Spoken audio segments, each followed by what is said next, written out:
नमस्कार, मैं सबाजेत day night coaching campus से।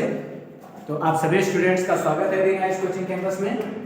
और आज मैं आपको बताने जा रहा हूँ कक्षा 10 का खंड ख है, सेट 824 एनके 2020 का है स्टूडेंट्स। दो पार्ट्स में मैंने फिजिक्स के क्वेश्चन को समाप्त कर दिया है। अब तीसरे पार्ट में आपका क्वेश्चन आता है स्टूडेंट्स केमिस्ट्री का, और केमिस्ट्री का तीसरे पार्ट में कुछ क्वेश्चन है और कुछ क्वेश्चन चौथे पार्ट में होगा स्टूडेंट्स। तो इस बात का आप सभी को ध्यान रखिएगा। आइए ऑब्जेक्टिव क्वेश्चन में चलते हैं और उसको हल करने का ढंग देखते हैं स्टूडेंट्स। बिल्कुल तुक्का मारने की जरूरत नहीं पड़ेगी, ठीक है स्टूडेंट्स। क्या है, निम्नलिखित में से या निम्न में से कौन सा तत्व अम्लों के साथ संयोग करके हाइड्रोजन गैस निकालता है स्टूडेंट्स? तो इनमें आएंगे और जिंक जो है वो ऐसा है, देखिए यहाँ पे लिखेंगे Zn प्लस तनु अम्ल में हाइड्रोक्लोरिक अम्ल को ले लेते हैं, और हाइड्रोक्लोरिक अम्ल में जब इसका क्रिया कराएंगे स्टूडेंट्स तो समीकरण के लिए हमने बताया है कि Zn की संयोजकता 2 और Cl की 1 होती है। तिर्यक गुणा कर देंगे स्टूडेंट्स, यहाँ पे बनेगा ZnCl2 और यहाँ पे हाइड्रोजन बच गया, यहाँ पे हाइड्रोजन गैस बाहर निकल जाएगी स्टूडेंट्स। तो ऐसा कौन सा है निम्न में से कौन सा जिससे हाइड्रोजन गैस? तो आप यहाँ पे सीधे लिख देंगे क्या है, जिंक है। तो जिंक पे क्लिक कर देंगे स्टूडेंट्स, और यहाँ पे संतुलित करने की बात है, 2 हाइड्रोजन 2 का यहाँ होगा 2 क्लोरीन जिंक 1। क्लियर हो गया स्टूडेंट्स? तो हम वहाँ पे क्लियर कर देंगे, जिंक पे मार देंगे। और फिर आते हैं अपने अगले क्वेश्चन, निम्न में से कौन सा तत्व द्वितीयक समूह का है? द्वितीयक समूह में स्टूडेंट्स आप जाएंगे फर्स्ट ए के बाद सेकेंड ए में। तो सेकेंड ए में द्वितीयक वर्ग में आएगा आपका मैग्नीशियम स्टूडेंट्स। यहाँ पे सीधे क्लिक करते हैं, द्वितीयक समूह का तत्व मैग्नीशियम स्टूडेंट्स, ठीक है। और तीसरे में आते हैं संतृप्त हाइड्रोकार्बन में क्या नहीं होता है, ठीक है स्टूडेंट। तो संतृप्त हाइड्रोकार्बन में आपको बताया गया है कि संतृप्त हाइड्रोकार्बन की प्रक्रिया में ऐसे हाइड्रोकार्बन जिसमें एकल बंध पाए जाए, कार्बन कार्बन के बीच में एकल बंध पाया जाए, तो उसे संतृप्त हाइड्रोकार्बन कहते हैं। तो आइए देखिए, एकल बंध है ये संतृप्त हाइड्रोकार्बन में है क्योंकि यहाँ नहीं दिया है। फिर समचतुष्फली संरचना में भी देखिए आपका एकल बंध ही पाया जाएगा, ठीक है। और फिर आ जाएंगे कार्बन, ये तीनों ऑप्शन संतृप्त हाइड्रोकार्बन में पाया जाता है, द्विबंध असंतृप्त हाइड्रोकार्बन में पाया जाता है स्टूडेंट्स। इसलिए हम डी पे क्लिक कर देंगे, चौथा ऑप्शन। तो केमिस्ट्री के ये 3 बहुविकल्पी क्वेश्चन रहे स्टूडेंट्स, और तीनों को हम लोगों ने सॉल्व कर लिया, और बिल्कुल आसान तरीके से स्टूडेंट्स बातें समझ में आई होंगी। तो ठीक है, नहीं आई होगी तो वीडियो को एक बार फिर से देखिएगा स्टूडेंट्स, सारी बातें आपको बकायदे और अच्छे से समझ में आ जाएंगी। अब आते हैं क्वेश्चन नंबर 5 का क ख ग होने के बाद क्वेश्चन नंबर 6। लिखा है कि निम्न में से प्रत्येक के 2 उपयोग लिखिए। पहला है स्टूडेंट्स धावन सोडा। क्या है स्टूडेंट्स? देखिए आपको इसके लिखने का ढंग क्या होगा। आलोक सर एक ब्लैक मार्कर दे दीजिए तो थोड़ा, ठीक है। तो यहाँ पे जैसे लिखना होगा तो हम सीधे लिखेंगे प्रश्नोत्तर 6 मतलब 6 का क, और हेडिंग बना देंगे पॉइंट्स नंबर 1 धावन सोडा, ठीक है स्टूडेंट्स। ये हो जाएगा धावन सोडा, और लिखा है कि 2 उपयोग लिखिए। तो यहाँ पे लिखेंगे धावन सोडा के 2 उपयोग निम्नलिखित हैं, ठीक है स्टूडेंट्स। तो यहाँ पे पॉइंट्स नंबर 1 में आ जाएंगे स्टूडेंट्स। पॉइंट्स नंबर 1 में धावन सोडा, मतलब इससे कम से कम पहला तो दे देंगे, इससे घरों की सफाई होती है। सीधे धावन सोडा का उपयोग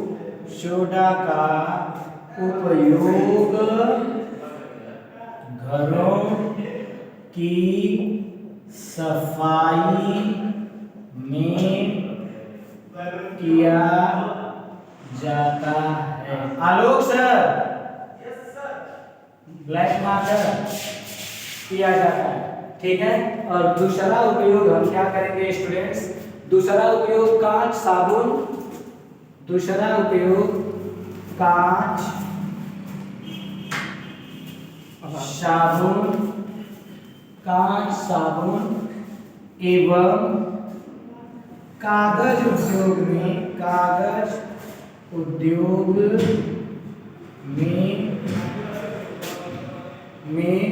धावक सोडा का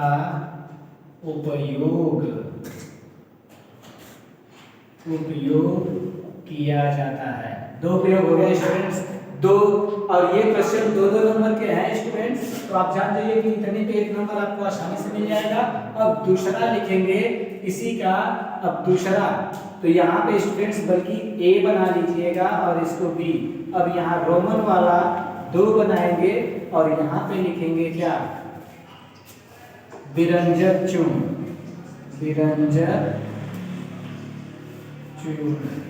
ठीक है स्टूडेंट्स। अब देखिए एक आध उपयोग और जोड़ना होगा तो सी करके लिख सकते हैं। सिलिकेट में इसका उपयोग किया जाता है, ठीक है, सिलिकेट बनाने में इसका उपयोग किया जाता है।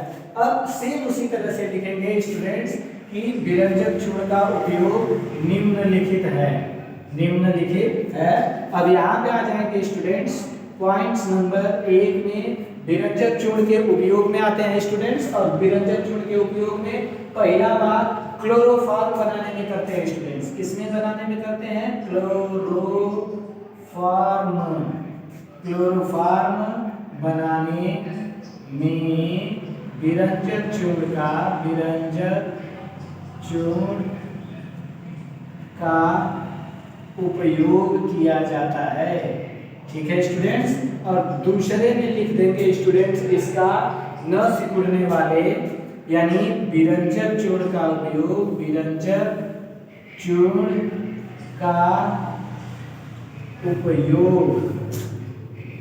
न सिकुड़ने वाले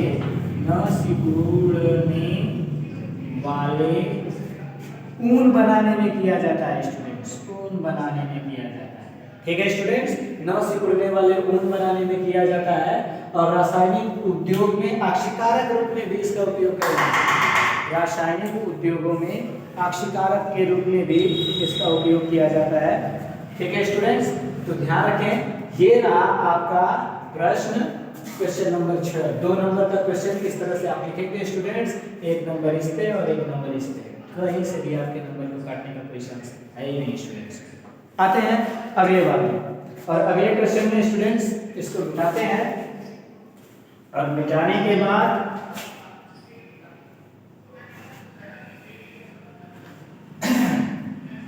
स्टूडेंट्स क्या करते हैं, जब तक मिटा रहे हैं तब तक आपको बता भी रहे हैं कि नाइस कोचिंग कैंपस के ऑफलाइन बैच बिल्कुल स्टार्ट है स्टूडेंट्स। एकदम शानदार तरीके से पहुंचे और अपने ढेर सारे क्वेश्चनों के साथ पहुंचे और उसका हल पाएं। ठीक है स्टूडेंट्स, तो आइए चलते हैं आगे भी। अब प्रश्नोत्तर इसी तरह से लिखेंगे, प्रश्नोत्तर 6 का अब आगे कहा स्टूडेंट्स को हो गया ख। लिखा है संतृप्त हाइड्रोकार्बन और असंतृप्त हाइड्रोकार्बन को उदाहरण द्वारा समझाइए। ठीक है स्टूडेंट्स, उदाहरण द्वारा समझाइए। सबसे पहली बात आपको बता दें कि सारे प्रश्नों की शॉर्ट स्क्रीन मान लीजिएगा स्टूडेंट्स, जो आपके लिए बहुत काम करेगा। तो आते हैं स्टूडेंट्स, हम क्या लिखेंगे 6 और यहाँ पे हेडिंग लिख देंगे संतृप्त हाइड्रोकार्बन, संतृप्त हाइड्रोकार्बन। ठीक है स्टूडेंट्स, अब संतृप्त हाइड्रोकार्बन किसे कहते हैं, अब इसकी परिभाषा लिखना पड़ेगा स्टूडेंट्स। संतृप्त हाइड्रोकार्बन किसे कहते हैं, देखिए ऐसे हाइड्रोकार्बन, हाइड्रोजन और कार्बन दोनों को मिला के हाइड्रोकार्बन बोलते हैं स्टूडेंट्स। तो यहाँ पे लिखेंगे ऐसे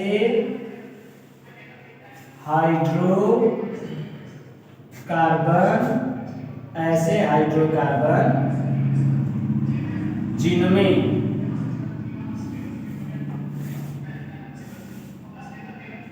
एकल बंध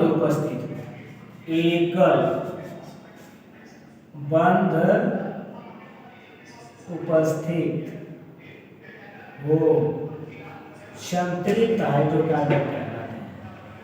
संतृप्त हाइड्रोकार्बन कहलाते हैं। स्टूडेंट्स राइटिंग पे विशेष फोकस मत करिएगा, क्योंकि इसमें हमें समय भी देखना है और आपको उपयुक्त कितने में 2 नंबर के क्वेश्चन देने हैं उसको बताना भी है स्टूडेंट्स। ठीक है, तो आइए देखते हैं। अगर वीडियो आपको स्लो लगे तो स्टूडेंट्स उसे फास्ट करके आप देख सकते हैं। ठीक है, तो आइए दिखाते हैं इसको उदाहरण में। अब हमारा उदाहरण चाहिए, तो उदाहरण में बिना उदाहरण का केमिस्ट्री का कोई मतलब नहीं होगा स्टूडेंट। यहाँ पे देखिए CH3 CH2 CH2 CH3।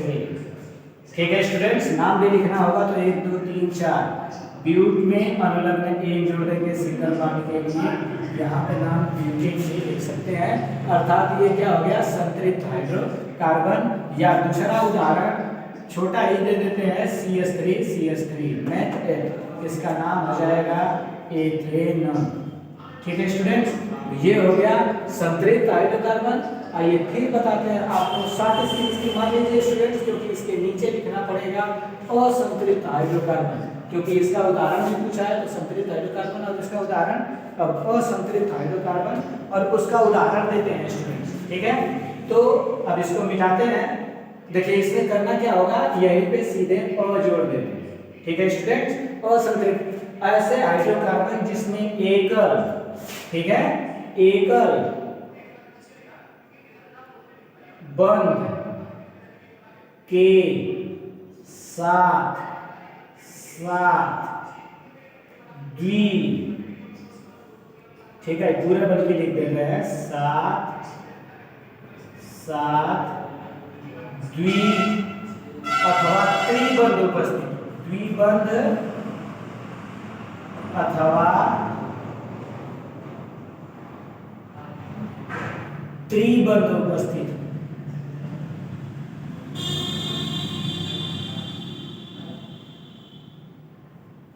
हो, द्विबंध अथवा त्रिबंध उपस्थित हो, असंतृप्त हाइड्रोकार्बन कहलाता है। असंतृप्त हाइड्रोकार्बन कहलाते हैं। उदाहरण में स्टूडेंट्स यहाँ से एक हटा के यहाँ पे डबल बॉन्ड लगा दीजिएगा, ये हो जाएगा स्टूडेंट्स। या यहाँ पे सेम इसी तरह से रखने दीजिए, देखिए, या यहाँ पे ट्रिपल बॉन्ड लगा दीजिए, 3 1 4 3 1 4, एकल बंध के साथ साथ द्विबंध अथवा त्रिबंध उपस्थित हो, और यहाँ पे डबल है तो अनुलग्न 3 लगता है, नाम हो जाएगा ब्यूटीन और मेथ एथाइन नाम बन जाएगा स्टूडेंट्स। और इस तरह से आपके 2 नंबर आसानी से मिल जाएंगे स्टूडेंट्स। शॉर्ट स्कीम मान लीजिए, इसका भी संतृप्त और असंतृप्त दोनों प्रकार के हाइड्रोकार्बन हो गए स्टूडेंट्स। तब आते हैं और शॉर्ट स्कीम उम्मीद करते हैं कि आपका हो गया होगा। अगर शॉर्ट स्कीम हो गया तो स्टूडेंट्स हम अगले क्वेश्चन पे आते हैं, और अगला क्वेश्चन है हमारा एल्कोहल एवं अम्ल के मध्य रासायनिक अभिक्रिया को समझाइए। एल्कोहल एवं अम्ल के मध्य रासायनिक अभिक्रिया को समझाना है स्टूडेंट्स।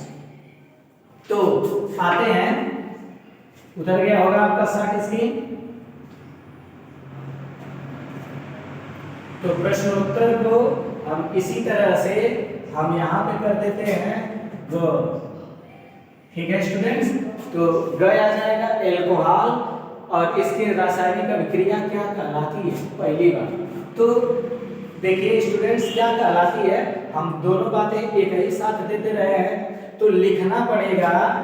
ठीक है, 3 का ग, और यहाँ से ही हम लिखेंगे कि एल्कोहल एवं अम्ल के मध्य, एल्कोहल एवं अम्ल के मध्य की अभिक्रिया, ठीक है, क्या कहलाती है। तो यहाँ पे लिख देंगे मध्य की अभिक्रिया एस्टरीकरण कहलाती है, क्योंकि ये स्टूडेंट्स एस्टर बनाते हैं, और एस्टर बनाने के कारण ये अभिक्रिया क्या कहलाती है, एस्टरीकरण कहलाती है। ठीक है स्टूडेंट्स, एस्टरीकरण कहलाती है। ठीक है स्टूडेंट्स, अब इसके पश्चात हम लोग क्या करेंगे कि ये एस्टरीकरण हो गया। आइए रिएक्शन देते हैं। रिएक्शन में CH3OH, नाम क्या होगा student, methyl alcohol, methyl alcohol. ठीक है, मेथिल एल्कोहल की क्रिया अम्ल से करा देते हैं। अम्ल में ले लेते हैं एसिटिक अम्ल CH3COOH। ठीक है स्टूडेंट्स, अब इसकी रासायनिक अभिक्रिया कराते हैं। जब हम रासायनिक अभिक्रिया कराएंगे स्टूडेंट्स तो देखिए ये यहाँ तक रहेगा पूरा CH3COO। अब H की जगह इसका OH मिलके जल बना देगा और यहाँ हो जाएगा CH3 प्लस, अब देखिए OH और ये H मिला के बना देगा H2O। ठीक है, और यहाँ पे बनेगा ये एस्टर। ठीक है, तो यहाँ पे लिख देंगे एस्टरीकरण, सीधे आपका हो जाएगा स्टूडेंट्स। तो आपका एसिटिक अम्ल भी है ये एसिटिक अम्ल। ठीक है स्टूडेंट्स, तो ध्यान रखें ये एसिटिक अम्ल है स्टूडेंट्स। देखिए यहाँ पे हमने क्या किया, एसिटिक मेथिल अल्कोहल और एसिटिक अम्ल का क्रिया कराया, यहाँ एस्टर बना और जल निकल गया स्टूडेंट्स। ऐसी कंडीशंस में हम क्या करेंगे कि ऐसी कंडीशंस में हम ध्यान रखेंगे कि ये प्रक्रिया क्या है। 2 नंबर का क्वेश्चन है स्टूडेंट्स आपका। ग भी हो गया, रासायनिक समीकरण दे दीजिए आपको 1 नंबर परिभाषा पे और 1 नंबर इस पे, 2 नंबर आपको आसानी से मिल जाएंगे स्टूडेंट्स। अब आते हैं क्वेश्चन नंबर 7 पे स्टूडेंट्स, और 7 के 3 क्वेश्चन है, एक जो क है और एक जो ख है, इसमें 1-2 करके 2 क्वेश्चन है। दोनों क्वेश्चनों के आंसर आपको देते हैं स्टूडेंट्स। तब तक इसके साथ स्क्रीन मार लीजिए और आते हैं अगले क्वेश्चन पे स्टूडेंट्स।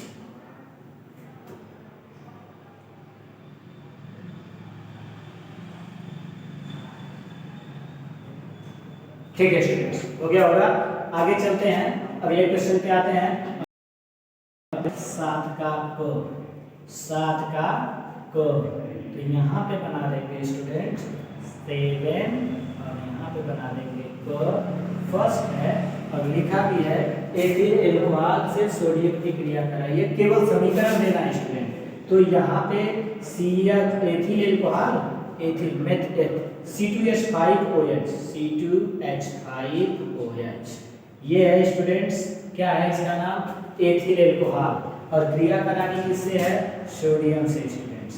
जब सोडियम से क्रिया कराएंगे तो यहाँ पे देखिए आप ये बनेगा C2H5O और Na आगे यहाँ पे क्रिया कर लेगा स्टूडेंट्स Na, और प्लस यहाँ से निकलेगी हमारी हाइड्रोजन गैस H2। संतुलित करके देखिए स्टूडेंट्स, मुझे लगता है कि ये समीकरण संतुलित होना चाहिए। ठीक है, ठीक है, आगे चलते हैं स्टूडेंट्स, अगली प्रक्रिया में आते हैं। और अगली प्रक्रिया में हम देखते हैं स्टूडेंट्स एथिल एल्कोहल को। अब दूसरी प्रक्रिया बोल रहा है पॉइंट्स नंबर 2 में, तो 1 नंबर इस पे मिलेगा, 2 नंबर का क्वेश्चन है। दूसरे पे आ जाते हैं स्टूडेंट्स, और दूसरे को बोल रहा है कि मेथेन, मेथेन का मतलब CH4 किससे क्रिया करे, क्लोरीन Cl2 से। तो ये बनेगा स्टूडेंट्स, देखिए इसमें से एक हाइड्रोजन निकालिए तो ये बनेगा CH3 और एक क्लोरीन पहुंच जाएगा, यानी यहाँ पे बनेगा CH3Cl। ठीक है, और प्लस यहाँ पे बन जाएगा एक हाइड्रोजन और एक क्लोरीन मिला के बनेगा HCl। ठीक है स्टूडेंट्स, तो ये देख लीजिए यहाँ पे दोनों 1-1 नंबर के क्वेश्चन है, आपको आसानी से 1-1 नंबर मिल जाएगा स्टूडेंट्स। अब आते हैं केवल रासायनिक समीकरण ही देना था, नाम चाहे तो आप स्वयं से भी ट्राई करके लिखें, बोर्ड परीक्षा का है स्टूडेंट्स, सारी बातें हम ही से नोट न करवाएं।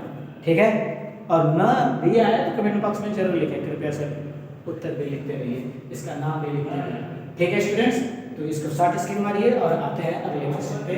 और अगला क्वेश्चन हमारा होगा एसिटिक अम्ल के 2 रासायनिक गुणधर्मों के रासायनिक समीकरण दीजिए। एसिटिक अम्ल के 2 रासायनिक गुणधर्म, यानी 2 रासायनिक गुणधर्म है एसिटिक अम्ल का। तो आइए इसको देते हैं रिएक्शन के रूप में।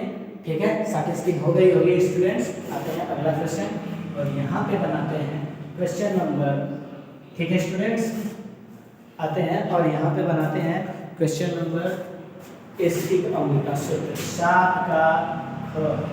ठीक है स्टूडेंट्स, तो एसिटिक अम्ल के गुणधर्म, ठीक है, तो यहाँ पे लिखेंगे, पूरा हेडिंग बना देते हैं, ख एसिटिक अम्ल के गुणधर्म, ठीक है। तो एसिटिक अम्ल के एसिटिक छोटी की रहेगा स्टूडेंट्स, अम्ल के निम्न गुणधर्म,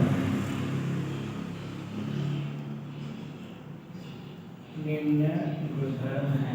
पॉइंट नंबर ए, ठीक है। एसिटिक अम्ल का सोडियम या धातुओं से क्रिया लिख देंगे, एसिटिक अम्ल की धातुओं से क्रिया, ठीक है स्टूडेंट्स। ऐसे हेडिंग बना देंगे और लिख देंगे एसिटिक अम्ल की धातुओं से क्रिया कराने पर, ठीक है, क्या बनता है। तो आइए देखते हैं, यहाँ पे लिखते हैं CH3COOH, एसिटिक अम्ल का हो गया और सोडियम से क्रिया करा देते हैं स्टूडेंट्स, ठीक है।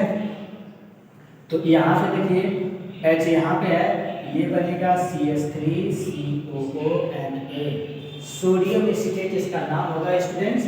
और हाइड्रोजन गैस क्या करेगी, हाइड्रोजन गैस H2 बाहर आ जाएगी, ठीक है।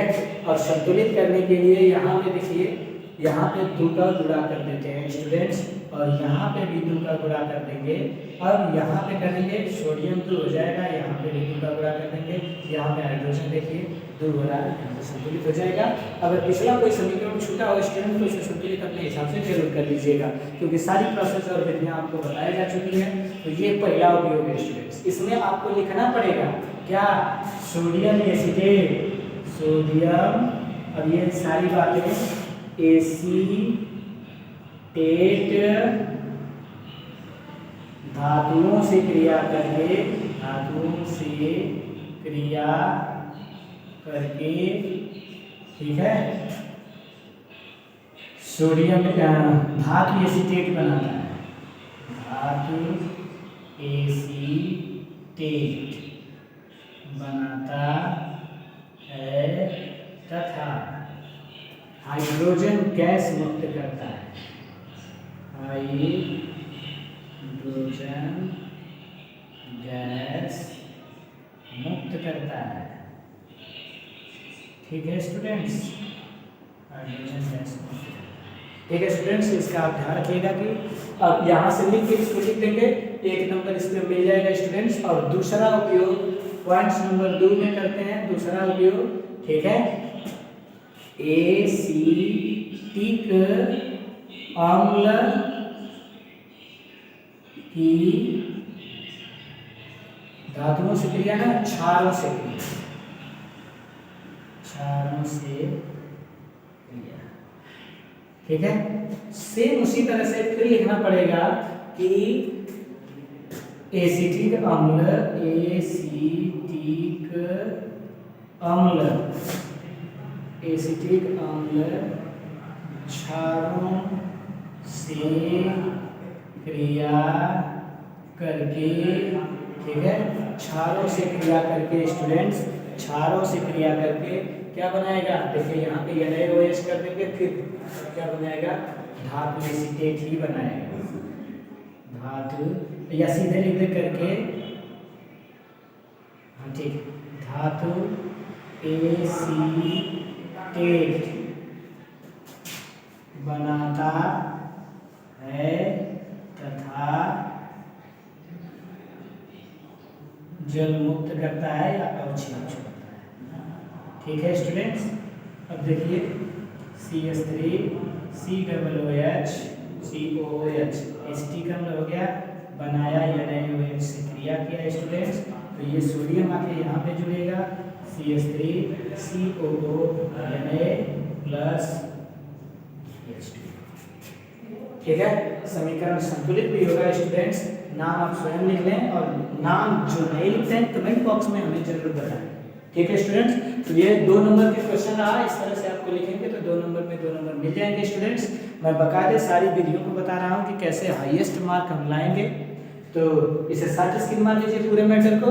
और इसी के साथ हम अपने वाणी को विराम देने से पहले एक बार फिर बोलेंगे students, D nice coaching campus के ऑनलाइन बैच के साथ साथ ऑफलाइन बैच भी स्टार्ट हो चुका है। नया बैच 9, 10, 11, 12 और 6, 7, 8 को भी, जिसको अपने विषय के और क्षेत्र के स्पेशल टीचरों से सीखने के लिए आवश्यकता है स्टूडेंट्स, वो जरूर डी नाइस कोचिंग कैंपस बेहतरीन ढंग से जानने के लिए ज्वाइन करें।